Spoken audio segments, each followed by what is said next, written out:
Hello everyone, आप सभी को पता है आपका पीटेट 2020 का एग्जाम 16 सितंबर को होने वाला है। इस वीडियो में हम पूरा डिटेल से ट्रिक्स डिस्कस करेंगे, क्या क्या ट्रिक हो सकती है, समास, संधि, सर्वनाम, इन सबको कैसे याद रख सकते हैं। और जो भी पर्यायवाची उपसर्ग और प्रतीक की बात की जाए, समास की सबसे पहले मैं ट्रिक आपको बताऊंगा। ये जो आपके सामने सारे एग्जाम्पल दिए हुए हैं, ये द्वंद्व समास के हैं। अब देखो, इसका जो नाम है द्वंद्व, द्वंद्व का मतलब आपको एक भावना सी आ रही, जैसे लड़ाई या दो चीजों में मतभेद ऐसे बोल सकते हैं, दो चीजें अलग अलग, ठीक है। तो यहां पर जब भी आएगा द्वंद्व समास योजक चिन्ह से जुड़ा रहेगा। योजक चिन्ह का मतलब इस तरह का जो डेस होता है इससे जुड़ा रहेगा और दोनों शब्दों के अलग अलग मतलब निकलेंगे। रात और दिन अलग अलग, सीताराम, दाल रोटी, माता पिता, आयात निर्यात, इस तरह के जितने भी शब्द होंगे उनमें द्वंद्व समास होगा, ठीक है। नाम से हम इस तरह से याद रखना है ट्रिक के साथ में, ठीक है। एक आता है द्विगु, ठीक है। अब देखो यहां पर ये सभी द्विगु के हैं। अब द्विगु में सबसे पहले आता है द्वि। अब द्वि का मतलब क्या होता है? दो, यानी कि इस समास में संख्या का बोध होगा। में किसका बोध होगा? याद रखना, संख्या का। यानी कि पहले संख्या का बोध होगा और एक समूह का बोध होगा। में किसका बोध होगा? समूह का। जैसे यहां पर लिखा हुआ है नवरत्न। देखो नौ में सबसे पहले नौ का मतलब क्या होता है? नौ। सप्ताह का मतलब सात का भाव आ रहा है। त्रिलोक का मतलब तीन का, सप्त का मतलब सात। तो संख्या का भाव आ रहा है तो उसमें कौन सा समास हो जाएगा? द्विगु। और एक समूह का भाव आएगा, ठीक है। त्रिभुज क्या होता है? तीन भुजाओं का समूह। सप्त ऋषि, सात ऋषियों का समूह। संख्या के साथ में समूह का बोध, द्विगु समास। याद रह जाएगी दोनों की ट्रिक, ठीक है। अब आता है अवयवी भाव समास, ठीक है। अवयवी भाव समास में क्या होता है कि देखो यथाशक्ति, यथा समय, इन सबका भावार्थ निकलेगा और समान भावार्थ रहेगा। हमेशा इन शब्दों का क्या निकलता है? भावार्थ निकलता है। यानी कि ऐसे मान के चलो कि हिंदी में जो शब्द होते हैं उनका अर्थ, जैसे आजीवन का मतलब जीवन भर, ठीक है, एक अर्थ निकलेगा इनका, ठीक है। अर्थ तो सभी का निकलता है मगर इनका direct as it is earth होता है, यानी कि कोई बदलाव नहीं होता है ना, ठीक है। भर पेट का मतलब पेट भरकर। यथासंभव, जैसा संभव हो। प्रतिक्षण, हर क्षण। इस तरह से याद रखना है, विग्रह के साथ में याद रखना है, अगर किसी का विग्रह हो रहा है, ठीक है, उसी की तरह। आजन्म, आमरण, इस तरह से हम आगे भी कर सकते हैं। ये उदाहरण है कुछ, ठीक है। अगर बात की जाए चौथा समास ले लिया जाए, ठीक है। समास 6 प्रकार के होते हैं, याद रखना ये बात। मैं एक और ट्रिक बता देता हूं आपको। समास भी 6 प्रकार के होते हैं, सर्वनाम भी 6 प्रकार के होते हैं, परंतु 5 और 5 यानी मुख्यतः अगर देखा जाए तो संधि और संज्ञा और विशेषण दोनों 5-5 प्रकार के होते हैं मुख्यतः। और सर्वनाम और समास ये दोनों क्या होते हैं? 6-6 प्रकार के होते हैं। ये बात ध्यान रखना, वहां पे प्रकार भी आपसे पूछ सकते हैं। अब बात की जाए, ये सामने आपको दिख रहा होगा महान पुरुष, श्वेत पत्र, महात्मा, ये सब क्रमधारय के होते हैं। किसके होते हैं? क्रमधारय के। इनमें जो पहला शब्द होता है वो क्या होता है? विशेषण का बोध कराता है। किसका बोध कराता है? विशेषण शब्द। विशेषण शब्द का मतलब होता है जो किसी की विशेषता बताते हैं, ठीक है। श्वेत का मतलब, अभी जैसे कोई शर्ट ले ली जाए तो उसकी विशेषता क्या है? कि वो सफेद है। सफेद क्या होता है? विशेषण। ये कोई आत्मा है, ये क्या है? महान है। आत्मा की विशेषता महान। इस पुरुष की विशेषता क्या हो गई? महान। तो ऐसे विशेषण शब्दों का बोध होता है, उसमें कौन सा समास होता है? क्रमधारय समास होता है। कौन सा समास होता है? क्रमधारय समास। ये बात क्लियर है आप सभी को, ठीक है। और एक उपमा का बोध हो। किसका बोध हो? उपमा का। मुख चंद्र, चंद्रमा रूपी मुख। उपमा हो रही है, तुलना हो रही है। चरण कमल, कमल की समान चरण, यानी कि कमल और चरण में क्या हो रहा है? तुलना हो रही है। विद्या रूपी धन, धन कैसा? विद्या रूपी, यानी कि तुलना हो रही है, तब भी क्या आएगा? क्रमधारय समास। ये बात आपको ध्यान रह जाएगी। विशेषण शब्दों का बोध होता है। विशेषण शब्द का मतलब जो किसी की विशेषता बताते हैं, जैसे इंटेलिजेंट है, ये लड़का इंटेलिजेंट क्या हो गया? उसकी विशेषता हो गई। ये काला है, ये गोरा है, ये टिकना है, ये मोटा है, ये सब क्या होती है? विशेषता। फैट, मोटा, ये सब क्या होते हैं? जैसे बहुत सारे वर्ड्स हो सकते हैं इस तरह। अब ये जो समास है ये बहुविधि समास है। इसमें क्या होता है कि घनश्याम, बादल जैसा काला अर्थात कृष्ण, इसमें भी एक विशेषता का भाव होता है, ठीक है। एक अर्थ निकलता है बड़ा सारा। नीलकंठ, नीलकंठ है जिसका अर्थात शिव। दशानन, दशानन है 10 आनन है जिसके अर्थात रावण, यानी कि अर्थ निकालने के बाद में उसका नाम आ रहा है। यहाँ पे देखो, अर्थ निकालने के बाद में उसका नाम आ रहा है। त्रिलोचन, 3 है लोचन जिसके। महावीर, महान है जो वीर, महावीर। दिगंबर, दिशा ही है वस्त्र। चतुर्भुज, 4 भुजाएं जिसके अर्थात विष्णु। अब आपको थोड़ा सा यहाँ पर द्विगु और इसमें बहुवीरी में थोड़ा सा कंफ्यूजन हो सकता है, बाकी इस तरह के एग्जाम्पल्स नहीं आते हैं। महावीर, महान है जो वीर आत्मा। देखो द्विगु में तो क्या होती है? ज्यादातर संख्या का भाव होता है, ठीक है। ये तो थे समास की बात। अच्छा, तत्पुरुष रह गया। तत्पुरुष में क्या होता है कि जैसे इसका भी एक डायरेक्ट अर्थ निकलता है, ग्रामगत। और इसमें क्या होता है? पहला पद ज्यादा क्या होता है? पहला पद पर ज्यादा फोकस क्या होता है? ग्रामगत। कहाँ गया? ग्राम को गया हुआ।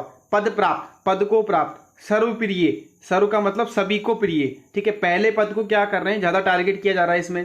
शरणागत, शरण को आया हुआ। सर्वप्रिय, सभी को प्रिय, यानी कि पहला पद इसमें प्रदान हो रहा है। इस टाइप के भाव आएंगे। भावपूर्ण, भाव से पूर्ण। बाणाहत, बाण से आहत, ठीक है। हस्तलिखित, हस्त से लिखित। बाढ़ पीड़ित, बाढ़ से पीड़ित, ठीक है। इस तरह के भाव इसमें आ रहे हैं। तो पहला वाला पद क्या है, आपको ज्यादा प्रदान दिख रहा होगा, ठीक है ना। तो मतलब पहला वाला पद जो है ज्यादा भावना रखता है, ठीक है। इस तरह से याद रख सकते हैं हम।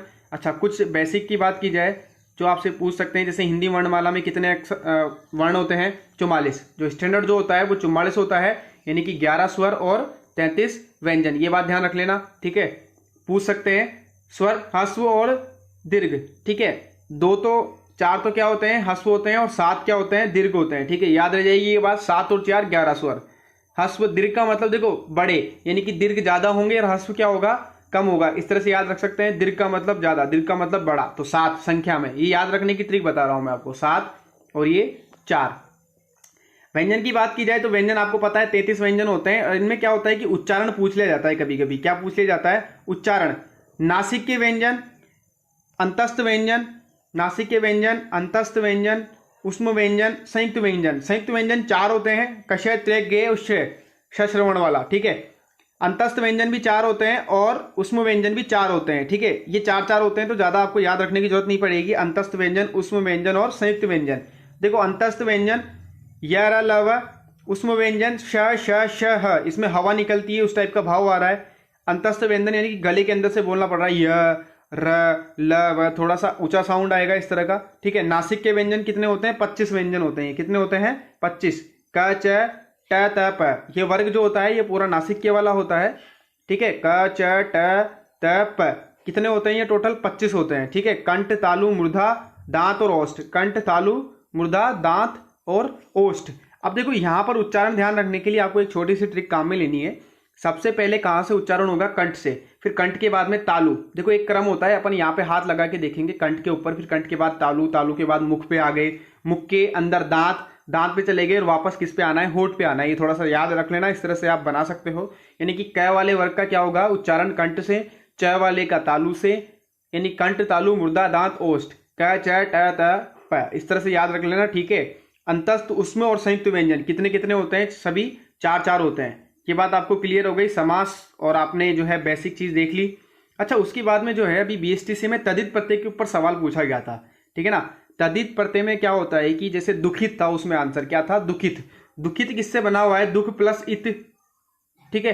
तो दुख क्या होता है कि एक विशेषण शब्द होता है। क्या होता है, दुख क्या होता है, एक विशेषण शब्द होता है। ये लड़का दुखी है, ठीक है ना, इसके दुख है, ठीक है ना। दुखी, दुखी जो होता है वो होता है विशेषण शब्द होता है, दुखी, ठीक है ना। दुखी जो शब्द होता है वो विशेषण शब्द होता है। तो इस तरह से हमें भावना आनी चाहिए कि संज्ञा, सर्वनाम और विशेषण शब्दों से जो मिलकर बने होते हैं, मतलब मिलकर फिर तदित प्रत्यय अगर लगा रहता है तो उन शब्द में क्या आता है, तदित प्रत्यय होता है। जैसे मानव, मानव क्या होता है, संज्ञा है, ता लगा तो क्या हो जाएगा, मानवता। बाल, बाल भी क्या होती है, संज्ञा होता है, पन, बालपन, ठीक है ना। संज्ञा मतलब किसी व्यक्ति, वस्तु, जाति आदि के नाम को संज्ञा कहते हैं। विशेषण का मतलब कोई शब्द जो हमें विशेषता बताए। और सर्वनाम तो आपको पता ही है, जैसे इंग्लिश में ही, सी, इट, नेम, दिस, दैट, ये सब क्या होते हैं, वह, यह, हम, में, ये सब क्या होते हैं, सर्वनाम होते हैं, ठीक है।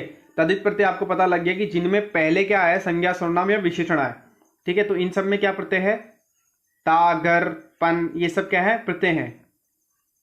ता प्रत्यय, इसमें आ प्रत्यय, ठीक है, ता प्रत्यय हो गया, मानवता। आर, आर प्रत्यय, गर प्रत्यय, आर का मतलब सुनार, बाजीगर। ई, माली, वाला, गाड़ी वाला, वाला प्रत्यय। आहट प्रत्यय, कड़वाहट, इस तरह का सवाल भी आ सकता है, ये आया हुआ है। आहट प्रत्यय, ता प्रत्यय, सुंदरता, आपा, मोटापा। ई, गर्मी, सर्दी, गरीबी, ई वाला प्रत्यय का भाव हो रहा है यहाँ पर।